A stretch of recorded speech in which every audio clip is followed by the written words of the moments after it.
என்ன ஒரு இதுனா, ஒரு தன் குடும்பத்தில் ஒரு இழப்பை பார்த்ததுக்கு அப்புறம் ஒரு தனிப்பட்ட நபர் மேல ஒரு மக்கள் அந்த ஒரு இடத்தினால் அந்த ஒரு நபரால் பாதிக்கப்பட்ட மக்களே அவரை நேசிக்கும் போது ஏன் சுற்றி உள்ள எல்லாருமே இப்படி கதறாங்க?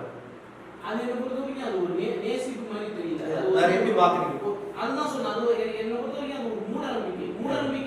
சரி, இல்ல இப்போ உள்ள அரசாங்கத்தினாலேயோ இல்ல இவ்வளவு நாள் இந்த 50 வருட அரசாங்க ஆட்சினாலேயோ குடிச்சு இறந்தவங்களுக்கு கொண்டு போய் 10 லட்சம் 20 லட்சம் கொடுத்தீங்க. ஸோ அப்போ அதே மக்கள் பார்த்தீங்கன்னா அந்த கட்சிக்காரங்க அந்த கட்சி தலைவர்கள் பாராட்டாங்க இல்லையா? இதை எப்படி பாக்குறீங்க? அது ஒரு மூட நம்பிக்கைன்னு எடுத்துக்கலாம்.